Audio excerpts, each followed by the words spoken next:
Put your finger on the top of your head right now. Press gently. If your scalp feels tight, dry, almost like paper stretched over bone, that's not just aging. That's your follicles losing blood flow. Nutrients can't reach the root. Microinflammation is quietly building around every weakened follicle. And your hair gets thinner and thinner until one day you feel bare skin where hair used to live. But here's something most people don't realize. Most of those follicles aren't dead. They're dormant, starving, shrunken so small they've stopped producing anything visible. Dormant is not dead, and the difference between those two words changes everything about what's possible for your hair. Your scalp right now, if you're over 50, has blood vessels that have narrowed significantly. Nutrients that once flooded your follicle roots freely are now trickling in. Invisible inflammation wraps around every weakened follicle like a fist slowly tightening, and your body responds the only way it can. The follicle miniaturizes. The hair it produces gets finer, weaker, more transparent, until eventually it stops producing visible hair altogether. Conventional advice says take biotin, switch shampoos, try an expensive serum, and those things might help a little on the surface. But they don't reach the root cause. They don't open those narrowed blood vessels. They don't calm that silent inflammation. Now these oils I'm about to share, they work specifically in the situations where most expensive products, most conventional approaches, even most things your dermatologist might suggest, simply don't reach deep enough to make a difference. Specific fatty acids and antioxidants in these oils penetrate past the surface and interact with the follicle at a biochemical level. They target the root directly. I've ranked 7 kitchen oils from weakest to most powerful for thinning hair after 60. The oil at number 1 showed remarkable results in a 6-month clinical trial when researchers compared it directly to one of the most commonly used conventional treatments. They were genuinely surprised by how closely the results matched, and it probably cost you less than $8. But not all oils help. One on this list, an oil millions of people trust, actually clogs follicles and speeds up thinning. I'll tell you which one and exactly how to avoid the mistake. Let's get into it. Oil number 7, black seed oil. Every natural health channel treats this like it cures everything from hair loss to joint pain. And I'll be honest, there is real science here. The key compound is thymoquinone. It's a potent anti-inflammatory that calms irritation around the hair follicle. Think of it as putting out small fires across your scalp that you didn't even know were burning. In one clinical study, patients with a common type of hair shedding applied a lotion containing black seed oil for 3 months. 70% showed measurable improvement in hair density and thickness compared to placebo. That's not nothing. But here's where the hype falls apart. Thymoquinone works around the follicle, it calms the neighborhood, but it doesn't penetrate deep enough to knock on the door of the follicle itself and restart production. It's treating the sidewalk, not the foundation, and most people destroy it before they even apply it. If you've ever warmed black seed oil in a microwave, you've broken down the very compound that makes it useful. Microwaving shatters thymoquinone. Warm it gently in a bowl of hot water instead, and never apply it undiluted. Pure black seed oil on sensitive skin causes a burning reaction that people mistake for the oil working. That's not working. That's contact dermatitis. Dilute it, 1 part black seed to 5 parts carrier oil, always. With consistent use 3 times a week for at least 3 months. Expect roughly 10 to 15% improvement in thickness. Real but modest. And it takes a patience most people frankly don't have. 5 out of 10, helpful anti-inflammatory, but limited in reaching the follicle root. Now the next oil does something black seed simply cannot. It communicates directly with the follicle and tells it to keep growing. Oil number 6, castor oil. My grandmother had a bottle of this in every room of the house. She rubbed it on everything, knees, elbows, scalp, even her eyelashes. She couldn't have explained why it worked. She just knew it did. Turns out the science was always there. Nearly 90% of castor oil is a rare fatty acid called ricinoleic acid, almost impossible to find anywhere else in nature, and it activates specific receptors in your scalp that send a direct signal to the follicle, saying stay in your growth phase, don't shut down, keep producing. Here's where it gets more interesting. Research found that bald scalps have significantly elevated levels of a compound that actively suppresses hair growth. Later studies showed ricinoleic acid may inhibit the enzyme responsible for producing that compound. You're not just encouraging growth, you're potentially removing one of the biological brakes on it. Preclinical research using a 35% castor oil preparation showed increases in hair length, softness, and thickness in over half the subjects within just 1 month of consistent use. But everyone gets the application completely backwards. Castor oil is thick, syrup thick, and the instinct is to slather it on generously and sleep with it overnight for maximum effect. That's the worst thing you can do. You seal off airflow to the follicle. You create a warm, moist, oxygen-deprived environment where bacteria thrive. It's called follicle occlusion, and it triggers more shedding, not less. 30 minutes maximum. Mix it with a lighter carrier oil, because pure castor is too viscous to spread evenly. Apply, massage for 2 to 3 minutes. Leave it 30 minutes, then wash out using the double cleanse. That means shampoo on dry hair first without water. Work it through, rinse, then shampoo a second time normally. 2 washes every time you use any heavy oil. Skip this step and residue builds up layer after layer, suffocating the very follicles you're trying to save. And if you take blood thinners, talk to your doctor first. Ricinoleic acid can affect platelet activity through skin absorption. At our age, small risks deserve attention. 6.5 out of 10. Powerful mechanism, solid emerging science, but the thickness works against it, and the human evidence is still building. Now, both of these oils target the follicle, but what if the follicle opening itself is sealed shut? What if years of dead skin, product residue, and fungal buildup have blocked the entrance so completely that no oil, no matter how powerful, can get through? Oil number 5. Tea tree oil. Let me be upfront. This is not a growth oil. It won't stimulate a single follicle, but it does something that makes every other oil on this list work dramatically better. Your scalp after 60 is layered with invisible debris, dead skin cells, hardened sebum, product residue. Your regular shampoo never fully removes. And underneath all of that, a yeast called Malassezia feeds on your natural scalp oils and creates a low-grade inflammation that slowly constricts the follicle opening over time. Tea tree oil is one of the most potent natural antifungals known to science. A clinical trial showed 5% tea tree oil in shampoo reduced dandruff severity by 41% in 4 weeks. It performed comparably to prescription antifungal medications. And here's the part that matters for everything else on this list. One study found that combining tea tree with a growth treatment improved results beyond what the treatment achieved alone, because when you clear the blockage first, the active compounds in other oils penetrate deeper and reach the follicle faster. It's the difference between pouring water on packed dirt and pouring it on freshly turned soil. Think of tea tree as the Pathfinder. It goes in first and clears the road so everything that follows actually arrives at the destination. 2 to 3 drops in your shampoo every wash, but never undiluted. Pure tea tree oil burns your scalp. If your skin turns red or starts itching, that's not it working, that's irritation. Stop and dilute further, maximum 5% concentration. 7 out of 10, not for what it does alone, but for what it makes possible. Oil number 4, argan oil. I'll keep this one brief because its role is fundamentally different. Argan oil doesn't grow new hair. No clinical trial proves that. What it does, and does exceptionally well, is protect every strand you still have from breaking off before it gets a chance to grow. It's one of nature's highest sources of vitamin E, a potent antioxidant. After 60, oxidative stress on your scalp increases and your hair becomes brittle. It snaps instead of bending. You lose length not because hair isn't growing, but because it's breaking faster than it can grow. Argan oil stops that cycle. Body armor for your existing hair. Apply a small amount to mid-lengths and ends after washing. Not the scalp, the hair shaft. For anyone over 60, keeping what you have is genuinely half the battle. 7.5 out of 10. Now, everything changes with the next oil. It does something that sounds almost impossible. It physically enters the hair strand itself. Only one common kitchen oil on earth can do that. Oil number 3, coconut oil. Nearly half of coconut oil is lauric acid, and lauric acid has a molecular structure so unusually small and compact that it physically penetrates past the outer cuticle and enters the interior of the hair shaft. Most oils sit on the surface.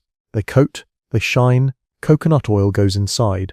A study in the Journal of Cosmetic Science tested 3 oils on their ability to prevent protein loss from hair. Coconut was the only one that made a significant difference. In damaged hair, it cut protein loss dramatically. Neither mineral oil nor sunflower oil came close. Now let me tell you something that genuinely bothers me, and I think you deserve to hear it. Pick up the shampoo bottle you used this morning. Flip it over. Read the ingredients. If you see sodium lauryl sulfate in the first 3 lines, you've been washing your hair with an industrial-strength detergent that strips your scalp of every natural protective oil it produces, every single wash. For years, decades probably, your scalp has been screaming for moisture and protection, and you've been answering with the very chemical causing the damage. And then these same companies turn around and sell you a $40 recovery serum to fix the problem their own shampoo created in the first place. Think about that for a moment. The product that damages your hair and the product that claims to repair it often come from the same company. But coconut oil has its own trap. Lauric acid feeds the exact yeast that tea tree oil fights. Malassezia. If you have dandruff, seborrheic dermatitis, or a naturally oily scalp, coconut oil applied directly to your roots will amplify the problem. More flaking, more irritation, more thinning. Use it strategically. Apply as a pre-wash treatment to dry hair. Focus on lengths and ends, not the scalp directly. 30 minutes maximum, then double cleanse. 8 out of 10. It does something no other kitchen oil can do. But the scalp sensitivity issue keeps it from the top 2. Now here's where this list takes a sharp turn. Everything up to this point has been helpful, some of it genuinely powerful, but the next oil produced results in one study that shocked the researchers when they compared it to conventional treatments. And somehow, it's still not number 1. Oil number 2, peppermint oil. The active compound is menthol, about 42% of peppermint oil, and menthol is a vasodilator.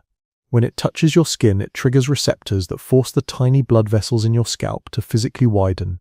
A study confirmed that blood flow to the skin tripled after topical menthol application. Tripled. Remember what happens after 50.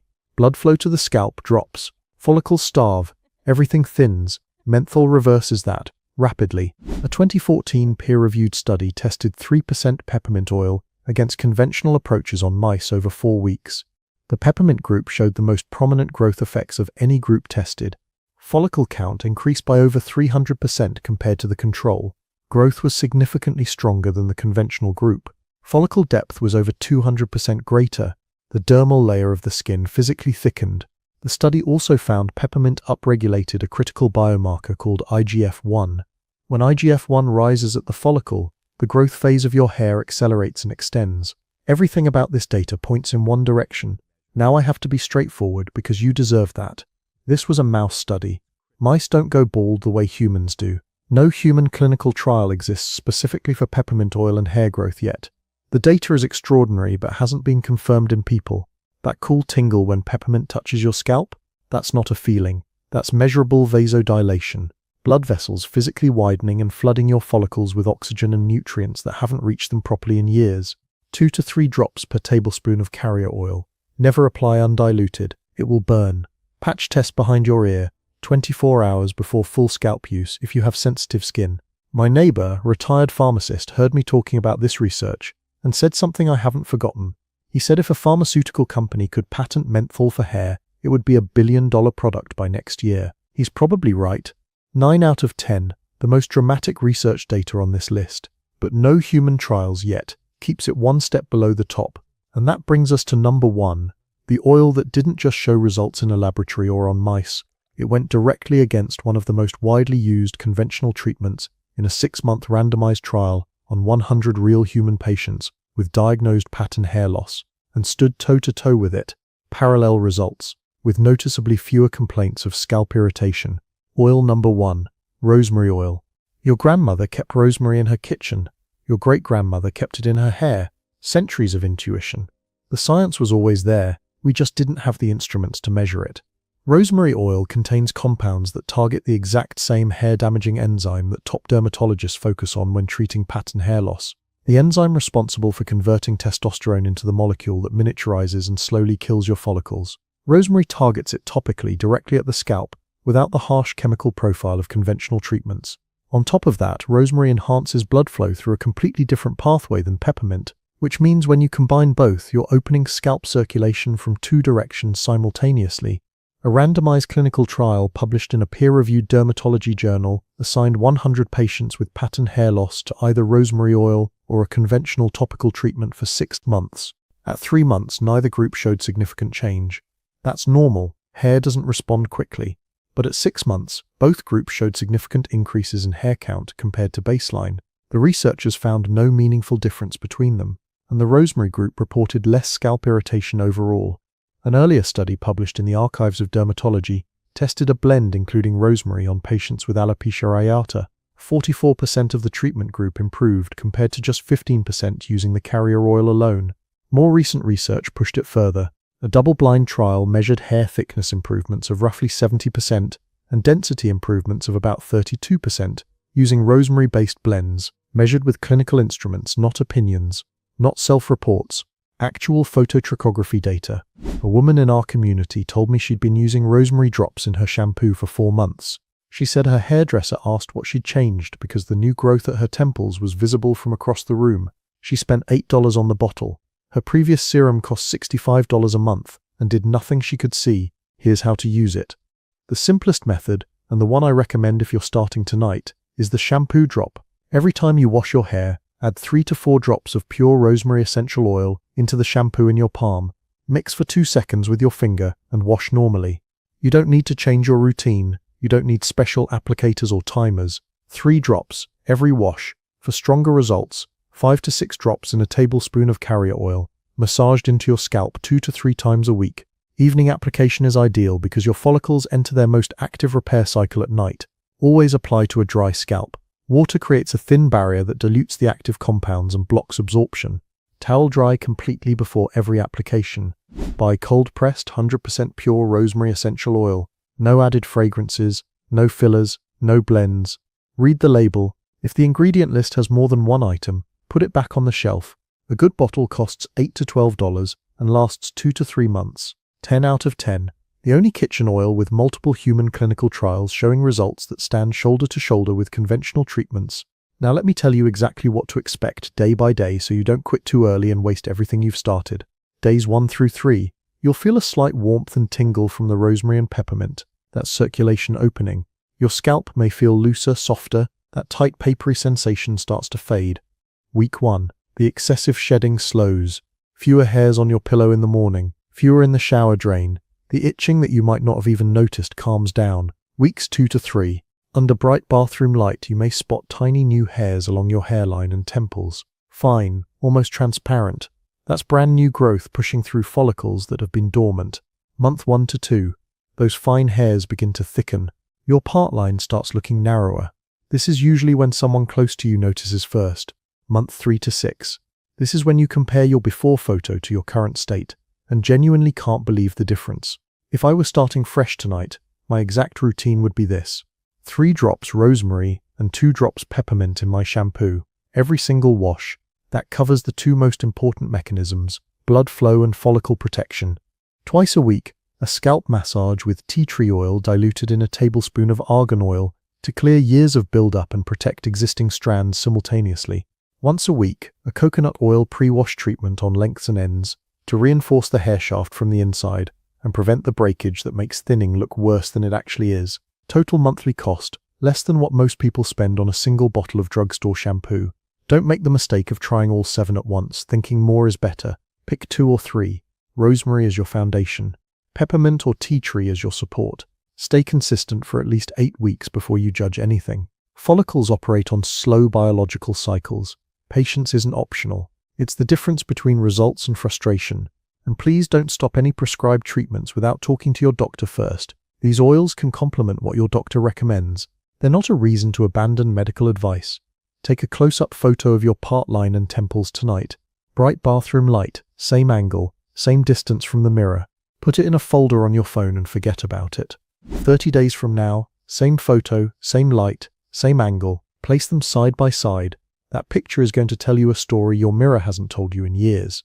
And if you've been noticing your eyebrows getting thinner lately, or your lashes aren't what they used to be, the approach changes completely. The oils that work best for that delicate skin around your eyes aren't necessarily the ones you'd expect. And there's one specific application method that makes all the difference for areas where the skin is too thin for regular scalp treatments.